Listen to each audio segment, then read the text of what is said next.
Bapak, Ibu, saudara-saudari yang terkasih, kita akan mendengarkan renungan. Mari kita persiapkan hati dan pikiran, kita berdoa. Kasih karunia dan damai sejahtera dari Allah Bapa kita dan dari anaknya Tuhan Yesus Kristus menyertai kamu. Amin. Firman Tuhan bagi kita tertulis dalam Injil Yohanes pasal 15 ayat 15. Aku tidak menyebut kamu lagi hamba, sebab hamba tidak tahu apa yang diperbuat oleh tuannya. Tetapi aku menyebut kamu sahabat, karena aku telah memberitahukan kepada kamu segala sesuatu yang telah kudengar dari Bapakku. Demikian firman Tuhan. Kita dilayakannya sebagai sahabat. Jemaat yang baik hati, ada kalanya di suatu perusahaan menerima karyawan baru. Saat karyawan baru itu diterima, ada proses untuk menjadi karyawan tetap, yaitu training. Maka ada perubahan status setelah melewati masa training. Bukan hanya status, bahkan upahnya pun pasti berbeda atau bertambah. Dan juga tanggung jawabnya yang membuat karyawan itu senang sekali. Perubahan status itu yang juga kita lihat dalam nas renungan saat ini. Kalau pada khotbah Minggu 23 April 2023 disebutkan bahwa kita dapat menyebutnya Bapa, artinya kita adalah anaknya.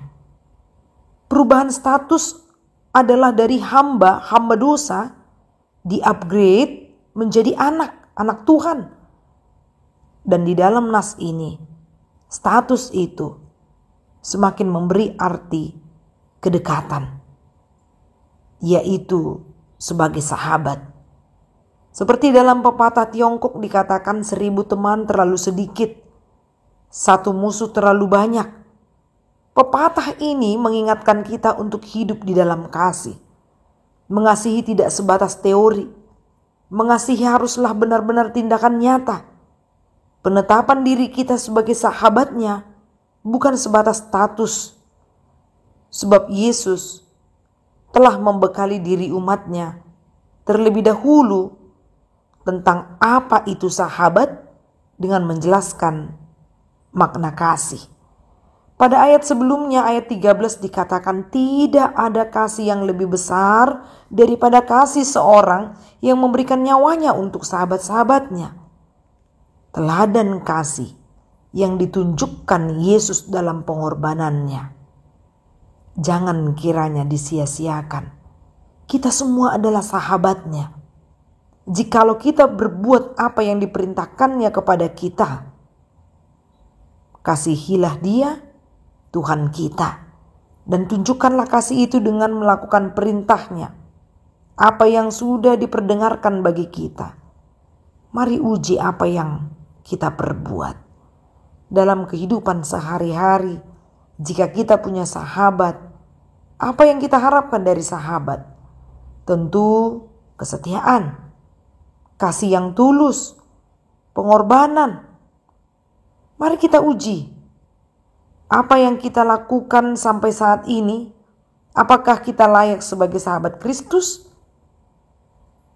yang menerapkan kasih bagi sesama? Tiada guna jika kita memiliki banyak teman, tapi ada satu orang musuh. Belajarlah menjadi sahabat yang baik, yang menaruh kasih, mau berkorban. Jika Kristus telah berkorban demi dosa kita, menunjukkan teladan kasih, apa yang harus kita perbuat? Maka tinggallah di dalam kasih, ikuti pengajarannya, jangan mendukakan hati Tuhan. Jika kita menyadari status kita sebagai sahabatnya, lakukanlah apa yang diperintahkannya.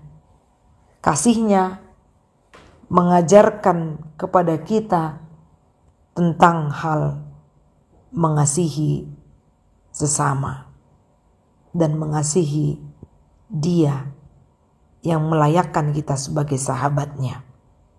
Amin. Marilah kita berdoa. Ya Allah kami yang Maha Pengasih, terima kasih karena Engkau memberikan anak-Mu yang tunggal, Kristus Yesus, yang menjadikan kami sebagai sahabatnya. Jadikanlah kami taat pada pengajaran-Mu ya Tuhan, di dalam nama Yesus Kristus. Amin. Salam sehat, Tuhan memberkati.